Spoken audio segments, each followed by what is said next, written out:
Voilà, je pense que comme moi, vous avez été marqué par le tournant qu'a pris cette affaire, donc d'Alexia Daval, qu'on avait appelée la joggeuse disparue.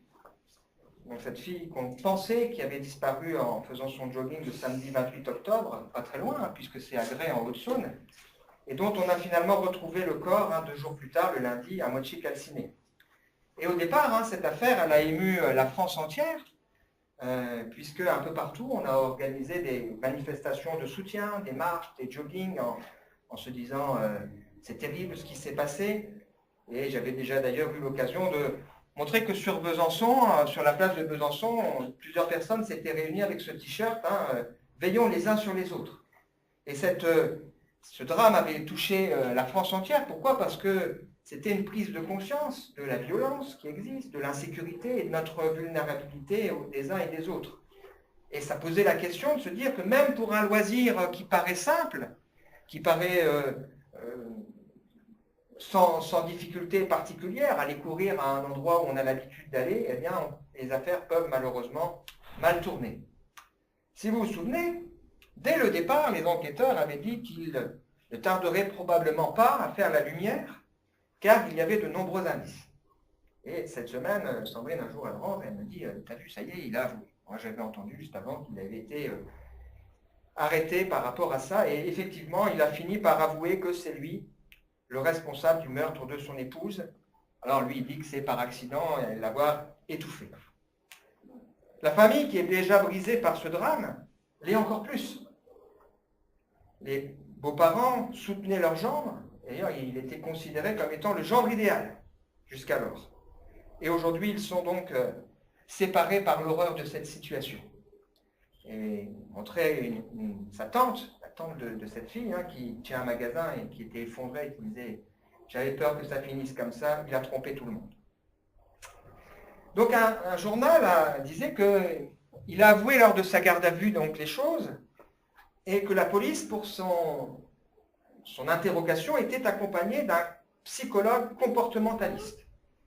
C'est-à-dire quelqu'un qui est là pour essayer de comprendre qu'est-ce qui se passe dans la tête, dans les pensées, dans les réactions, et qui révèle finalement si c'est vrai ou si c'est faux. Donc il a fini par avouer. Sauf que maintenant l'affaire n'est pas finie. Elle a pris un tournant sordide. Le problème n'est plus de savoir s'il est coupable ou pas coupable, puisque lui-même le reconnaît. La grande question qui se pose maintenant, c'est s'agit-il d'une préméditation ou s'agit-il d'un accident?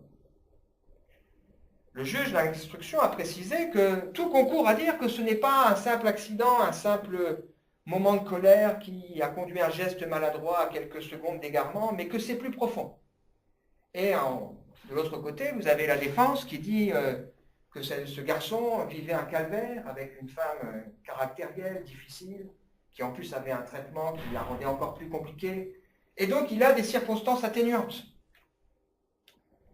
Ce drame nous rappelle la complexité de notre vie et du cœur humain.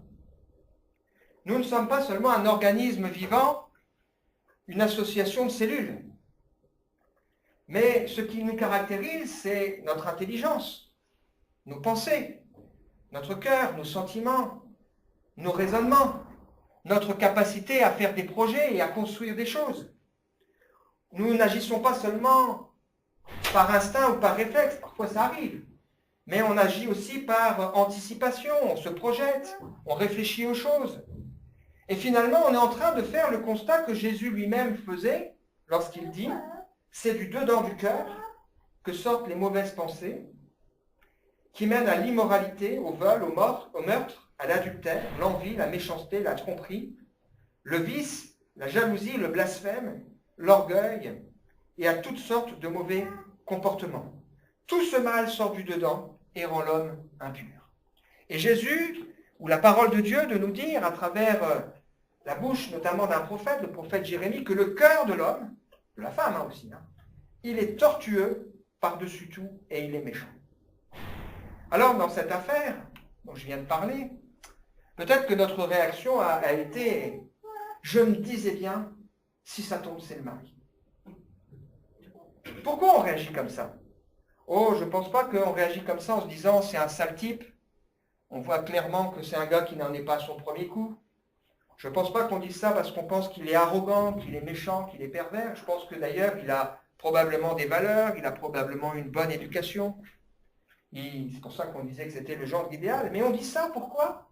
Parce que trop souvent, on a été habitué à entendre que des affaires sordides sont liées à l'entourage. Et donc on se dit, oui, finalement, ce sont des choses qui arrivent. Et là, la liste ne manque pas de drames autour de nous.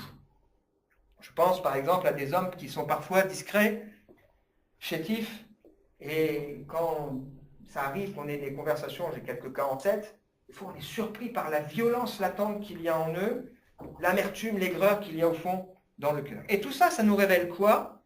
Ça nous révèle que souvent, ce qui se passe à l'intérieur finit par rejaillir à l'extérieur. Ça finit par ressortir à un moment donné. Alors, d'une manière positive, les gens qui ont compris ça vont essayer d'aider l'être humain à progresser en essayant de l'aider à sonder son cœur et à régler des problèmes dans sa vie. C'est pour ça que vous allez avoir des psychologues, des psychanalystes, ou que vous allez avoir des coachs qui vont vous aider à faire sortir ce qu'il y a de mieux en vous.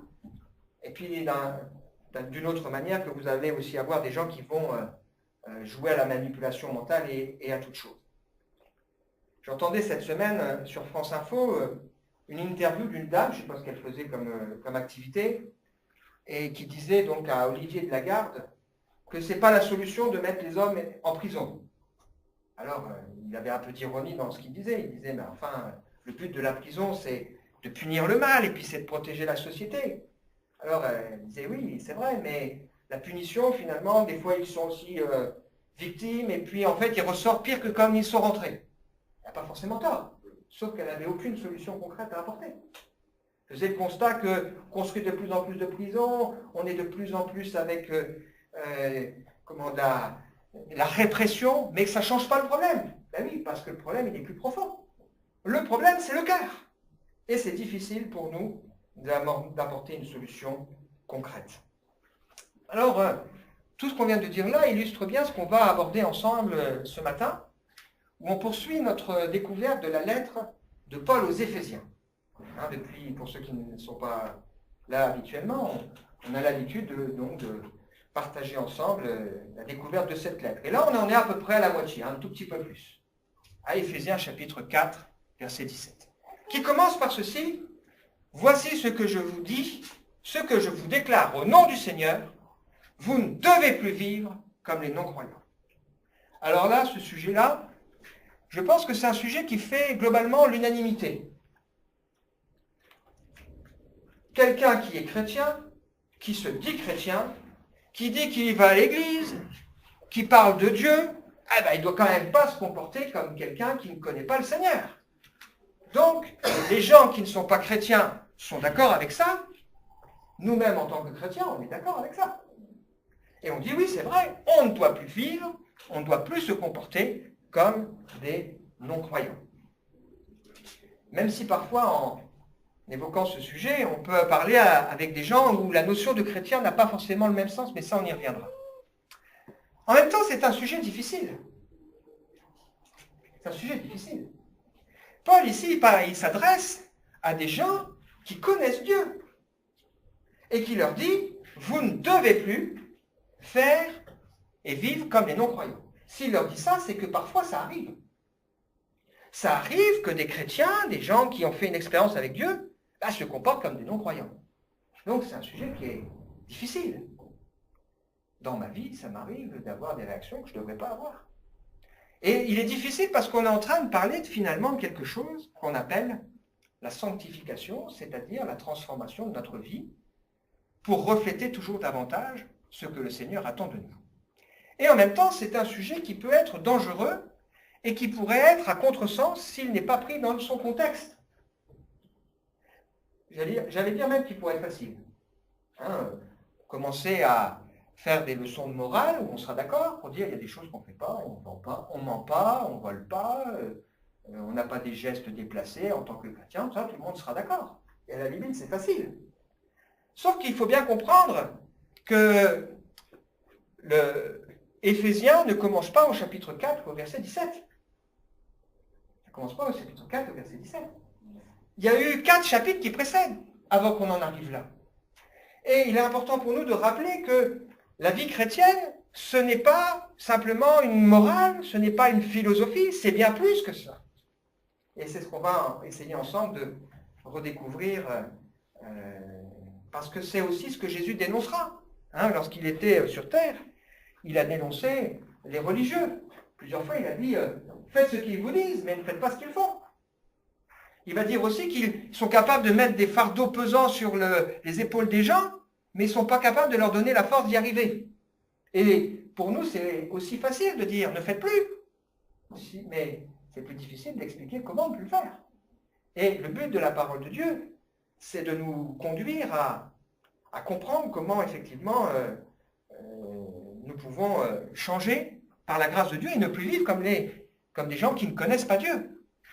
Alors, pour expliquer ça, peut-être qu'il faut faire déjà un bref rappel sur la notion de chrétien. Et pour ça, je vais faire un bref rappel des débuts de l'Église qu'on a vu à la conférence il y a 15 jours ou 3 semaines. On ne va pas tout revoir, bien évidemment, mais c'est simplement pour expliquer quelque chose d'important.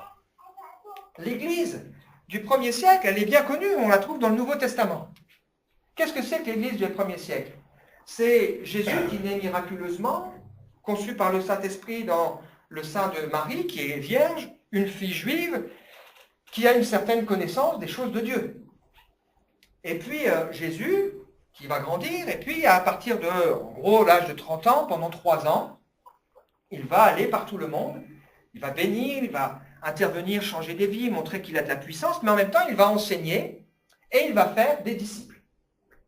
La plupart des disciples de Jésus, ce sont des gens qui étaient croyants, qui connaissaient en particulier l'Ancien Testament, mais qui vont découvrir que leur façon de comprendre et de connaître Dieu n'était pas la bonne. Et donc, ils vont être touchés par l'enseignement de Jésus, qui d'ailleurs leur dit, vous devez complètement changer, les gars. Pourtant, ils connaissaient et ils essayaient de vivre, ils allaient à la synagogue régulièrement. Mais il leur dit non, vous devez complètement changer de vie. Et Jésus va leur expliquer qu'ils doivent se repentir, se convertir à Dieu. Et il leur explique qu'il est venu pour offrir sa vie sur la croix. Ça, c'est difficile à entendre.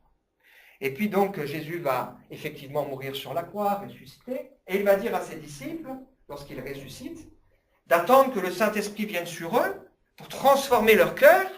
L'accomplissement de la promesse de l'Ancien Testament, Dieu nous donnera un cœur nouveau qui nous permette de vivre ce que Dieu attend de nous. Et il leur dit, allez par tout le monde, faites de toutes les nations des disciples. Et on voit dès le début du livre des Actes, Pierre qui commence à parler à des Juifs, des gens qui connaissent un peu Dieu, et qui leur dit, vous avez fait mourir celui que Dieu nous a envoyé comme sauveur. Et ces gens, qu'est-ce qui se passe? Le cœur est touché. Et là, ils disent, qu'est-ce qu'on doit faire? Et Pierre leur dit, repentez-vous. Parle à des gens qui connaissent Dieu. Changez complètement d'attitude, revenez à Dieu, acceptez le sens du sacrifice de Jésus, et vous recevrez le Saint-Esprit qui changera vos cœurs, et vous serez mes témoins.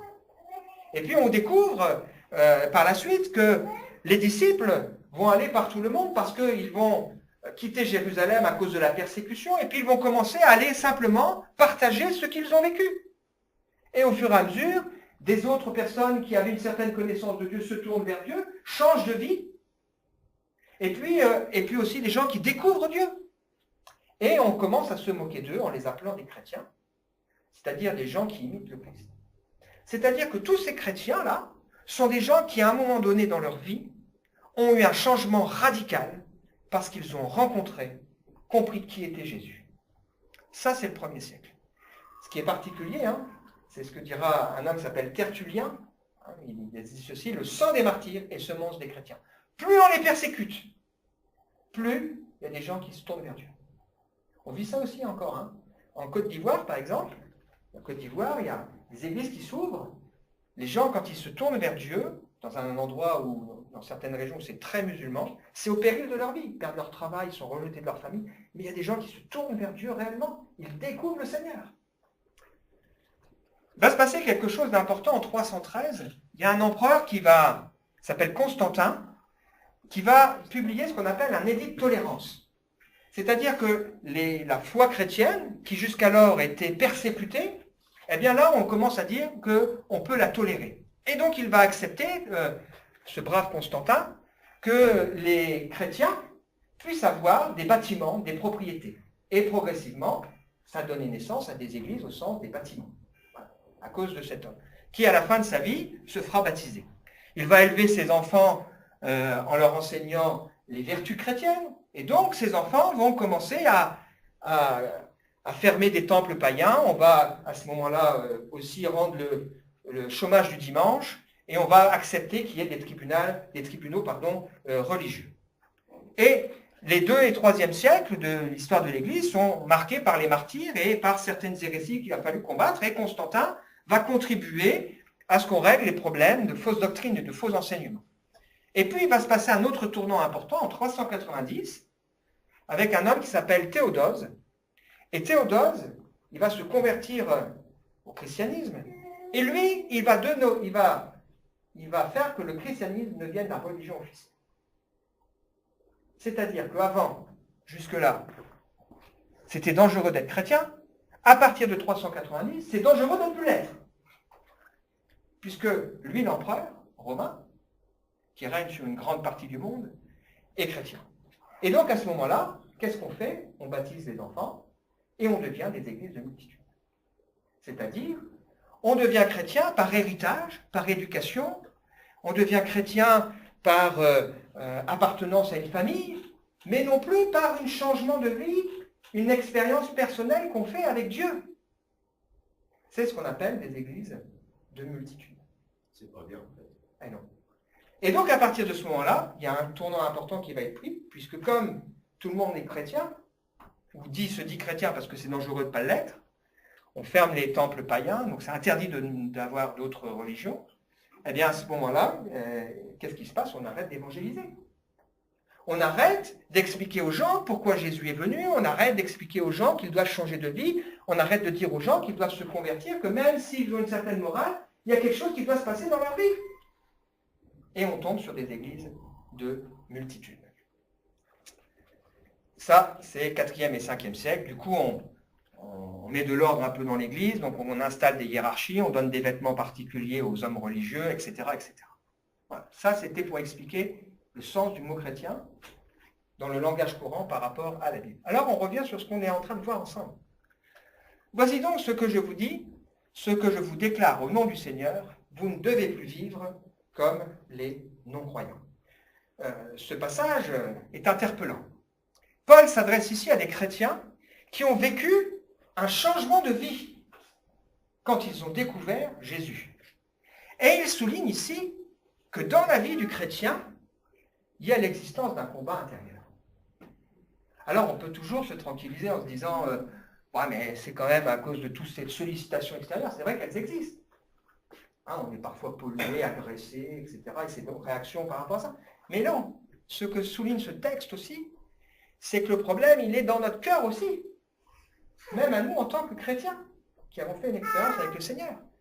Il s'adresse donc à des personnes qui savent, je renvoie à quelques passages qu'on a déjà vus, qu'ils ont été appelés par Dieu, avant même la fondation du monde, c'est ce que nous dit chapitre 1er, verset 4, pour un jour devenir saints et irréprochables devant Dieu, que Dieu a prédestiné dans son amour à être ses enfants d'adoption. Il s'adresse à des gens dont il dit que leur foi au Seigneur Jésus est connue. Ça veut dire que le changement qu'ils ont eu, leur façon de vivre, il y a quelque chose qui se voit à l'extérieur. Et il s'adresse à des gens pour qui il prie en disant « Illumine Seigneur les yeux de leur cœur » pour qu'ils réalisent plus encore tout ce qui s'attache à l'appel de ton nom, cet appel que tu as fait, l'infinie grandeur de la puissance de Dieu envers elle. Alors, ça nous amène à réfléchir ensemble. Voici donc, je vous déclare au nom du Seigneur, vous ne devez plus vivre comme ceux qui ne connaissent pas Dieu, l'existence d'un combat intérieur. Alors on peut se poser la question nous-mêmes, pourquoi, alors que Dieu a changé mon cœur, ne m'a-t-il pas rendu parfait? Quand je me suis donné au Seigneur, je me souviens, j'ai découvert progressivement que Dieu m'aimait, que Dieu était vivant, que Dieu parlait à mon cœur. Et un jour, je me suis vraiment repenti, j'ai demandé à Dieu de changer mon cœur et ma vie. Il y a des changements complets dans mon cœur qui se sont produits, dans mon caractère. Il y a eu des changements, mais en même temps, il y a encore des choses qui sont restées et avec lesquelles j'ai dû me combattre. Et je combats encore. Pourquoi? Le Seigneur aurait pu décider, je te transforme tout de suite, et je te donne tout de suite le caractère parfait de Jésus-Christ. C'est pas ce que Dieu a voulu. Il aurait pu, il m'aurait rendu service, hein. Le jour où je me suis donné à lui, hop, il m'emmène dans le ciel, et puis c'est fini. Ça m'aurait bien plu, ça m'aurait arrangé, plutôt que de rester sur terre avec les luttes et les combats. C'est pas ce que Dieu a voulu. Pourquoi? Alors bien sûr, parce qu'il veut se servir de moi et de nous. C'est-à-dire qu'il veut que nous aussi, on puisse parler aux autres, mais aussi parce que Dieu veut me former, veut m'instruire, veut m'apprendre à le connaître. Il veut me montrer aussi que je dépends de sa grâce. Il veut me montrer aussi que j'ai encore des choses qui doivent changer dans mon cœur et dans ma vie. Il veut aussi me donner quoi? De l'humilité dans ma façon d'aborder l'existence, parce que je suis conscient que j'ai encore besoin de son aide et de sa transformation dans mon cœur. Il n'en a pas fini avec son œuvre envers moi. Et vous savez, pour ceux qui ont des enfants, ou même pour ceux qui observent les enfants, l'apprentissage d'un enfant, c'est long. Il faut répéter, répéter, répéter. C'est difficile. Il vous dit la bonne réponse aujourd'hui, super. Maman, elle rentre, regarde, paf, il ne sait plus. Il faut recommencer. C'est difficile, mais en même temps, c'est passionnant. C'est génial de voir l'enfant qui comprend, qui avance, qui progresse. Mais aussi, ça nécessite qu'il participe. Quand il ne veut pas, hein, Théophile, quand il n'a pas envie, il n'a pas envie, il n'a pas envie. Et là, c'est difficile. Vous avez beau lui dire 3 plus 2, il n'a pas envie. Et ça nous montre comment ça se passe aussi dans notre vie, dans notre marche avec le Seigneur. Le Seigneur, il nous prend, change nos cœurs. On est comme des bébés qui avons besoin d'être formés, transformés par cette connaissance que Dieu veut mettre en nous. C'est long, c'est difficile, surtout quand on n'a pas envie de se laisser transformer, surtout quand on n'est pas prêt à laisser le Seigneur faire notre connaissance, mettre sa connaissance dans notre vie. Et tout ça, ça va se faire dans quoi? Un enfant, il apprend quand il fait confiance. Il sait qu'on ne lui dit pas des bêtises. C'est la foi. La foi. Ça va se faire dans quoi? Dans la dépendance. La dépendance. Et ça va se faire dans quoi? Dans l'humilité. Et on a besoin, les uns et les autres, d'apprendre à faire connaître confiance à Dieu, dépendre de lui et faire preuve d'humilité par rapport à notre vie. Pourquoi? Parce qu'on ne pourra jamais tirer la gloire à nous. La gloire ne reviendra qu'à Dieu. La gloire ne reviendra qu'à Dieu. Alors, ce n'est pas pour autant qu'il n'y a rien à faire. Hein. Alors, on avance. Nous devons désapprendre un style de vie. Éphésiens chapitre 4, versets 17 et 18.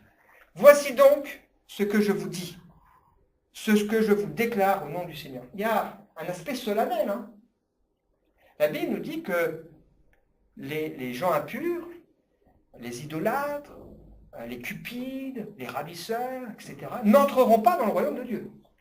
Et elle nous dit que sans la sanctification, c'est-à-dire sans ce chemin que Dieu attend, nul ne verra Dieu. Donc ça veut dire que c'est sérieux quand même. Hein. Et donc Paul, il dit, je vous déclare au nom du Seigneur, c'est-à-dire avec l'autorité que Dieu m'a donnée, vous ne devez plus, ça aussi c'est un impératif, vous ne devez plus vivre comme les non-croyants qui se laissent guider par la sottise de leurs pensées. Ils ont l'intelligence obscurcie, ils sont étrangers à la vie de Dieu à cause de l'ignorance qui est en eux, à cause de l'endurcissement de leur cœur. Donc ce que Paul est en train de nous dire ici, c'est que nous devons désapprendre un style de vie, le style de vie de ceux qui ne connaissent pas Dieu. Et qu'est-ce qui marque ceux qui ne connaissent pas Dieu? C'est qu'ils ne pensent pas comme Dieu le veut. Ils ne pensent pas comme le Seigneur l'attend. Dieu a besoin de changer ma façon de penser. Il a besoin de changer la façon dont je vois les choses. Il a besoin de transformer cette manière intérieure de vivre. Et le Seigneur nous invite à ce que nos pensées soient pures, saines, justes, vertueuses, dignes de louange. Et pour ça, il nous dit, décharge-toi sur moi de tous tes soucis, tous tes fardeaux. Je prends soin de toi. Que tout ce qui est vrai, tout ce qui est pur, tout ce qui est juste, tout ce qui est saint, tout ce qui mérite l'approbation, ce qui est vertueux, digne de louange soit l'objet de tes pensées. Regarde les exemples que Dieu nous donne à travers en particulier la vie de Paul. Ça, c'est Philippiens chapitre 4.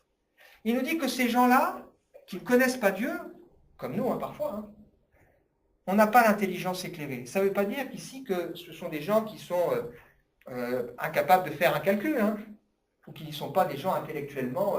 voilà. Mais ils n'ont pas à un moment donné eu des oreilles pour entendre. ils n'ont pas accepté à un moment donné d'ouvrir leur cœur. Ou alors ils l'ont ouvert, mais dès qu'il y a eu une tribulation, machin, tout ce qu'on a vu tout à l'heure dans la première partie. Ils n'ont pas l'intelligence éclairée, c'est-à-dire qu'ils ne sont pas guidés par la lumière du Seigneur. Ils sont étrangers, séparés à la vie avec Dieu. C'est-à-dire, pour eux, ces choses-là, elles sont très loin.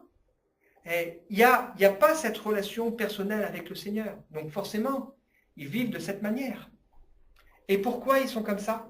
Et ça c'est important pour nous, parce que ça nous montre que parfois, à cause de certaines choses, on ne pense pas comme Dieu veut. À cause de certaines choses, notre intelligence n'est pas éclairée. À cause de certaines choses, eh bien, on est loin du Seigneur.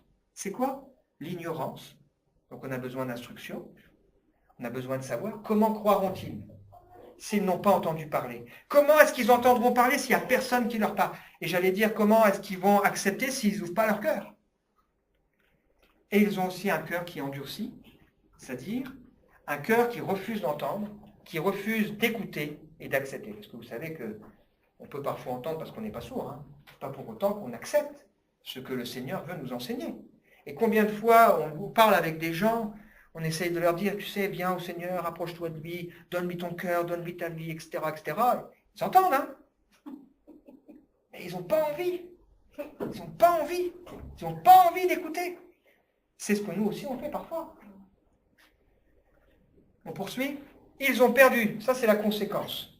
À cause de l'endurcissement de leur cœur, ils ont perdu tout sens moral, se sont livrés à la débauche, pour commettre avec avidité toutes sortes d'impuretés, qui correspond à votre ancienne manière de vivre, et se détruit sous l'effet de ces désirs trompeurs. Ce que Dieu nous dit ici, il ne nous dit pas regardez-les avec supériorité en vous disant ah nous quand même. Il nous dit vous étiez pareil. Hein. Et attention parce que vous pouvez encore vivre comme ça. Et donc vous devez changer par rapport à ça et on va voir comment.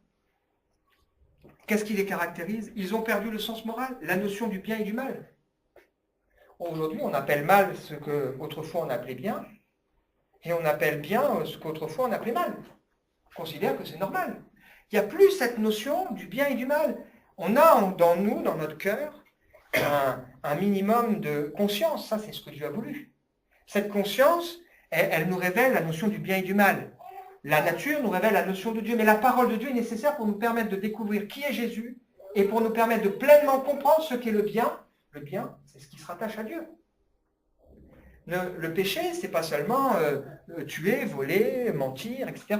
Mais dans la Bible, le péché, c'est ne pas faire ce que Dieu veut. Ce que Dieu attend de nous, ça, c'est un péché. Et donc, ils ont perdu cette notion du bien et du mal.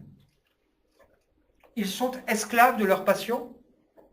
Se sont livrés, hein, donc c'est comme prisonniers. Ils ont une conduite sans retenue. Hein, c'est ce que ce terme dit, avidité. Sans limite, insatiable. Vous savez, c'est ce besoin d'avoir toujours plus, toujours plus, toujours plus. On commence par une chose, mais on n'est plus satisfait, alors il faut plus, il faut plus. Et alors on va aller encore plus loin, plus loin, plus loin. Ils ont une conduite qui est marquée par des choses impures, des impuretés, donc ils commettent des actes concrets, et ils ont des désirs trompeurs et destructeurs. Ah oui, parce que le péché est toujours trompeur. Il fait croire qu'on va être soulagé, il fait croire qu'on va être heureux, il fait croire qu'on va être satisfait, il fait croire qu'on va être plus beau, il fait croire qu'on va être aimé, il fait croire qu'on va être valorisé. Mais en réalité, c'est trompeur. C'est trompeur. Mais vous, ce n'est pas ainsi que vous avez appris à connaître Christ. Si du moins, c'est lui que vous avez écouté. Et si c'est en lui que vous avez été enseigné, conformément à la vérité qui est en Jésus. Il y a un changement complet par rapport à nous, ce que nous devons apprendre à vivre en tant que chrétiens. Il y a des choses qu'on doit désapprendre. Il y a des choses qu'on doit maintenant apprendre. Apprendre quoi? Christ. Une expression qui est bizarre. Hein? Avons-nous appris Christ? C'est-à-dire pas seulement des choses sur Christ. Il est né une Vierge Marie dans la ville de Bethléem, il a vécu à Capernaum, il a été, etc. Bon, ça c'est bien. Mais c'est pas seulement ça. Nous devons apprendre de son exemple. Nous devons apprendre de sa vie en nous. Nous devons accepter de nous laisser enseigner par la vie et le Saint-Esprit dans notre cœur.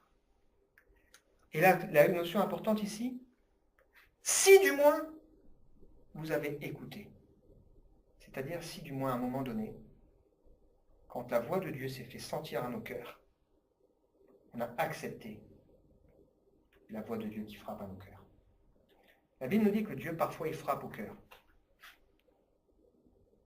Si quelqu'un entend sa voix, il faut qu'il ouvre pour que le Seigneur vienne changer quelque chose dans la vie.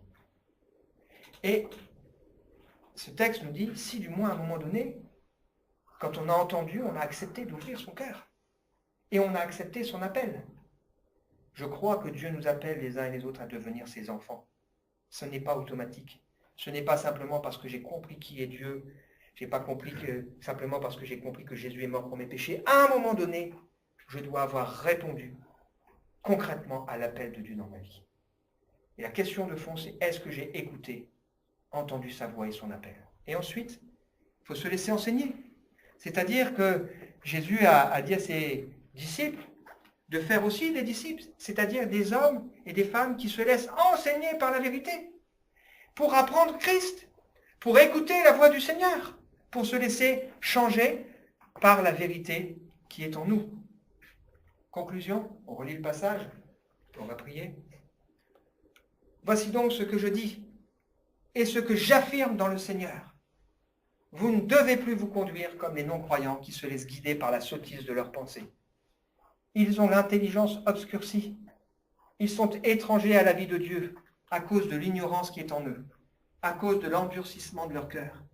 Ils ont perdu tout sens moral et se sont livrés à la débauche pour commettre avec avidité toutes sortes d'impuretés. Mais vous, ce n'est pas ainsi que vous avez appris à connaître Christ. Si du moins, c'est lui que vous avez écouté.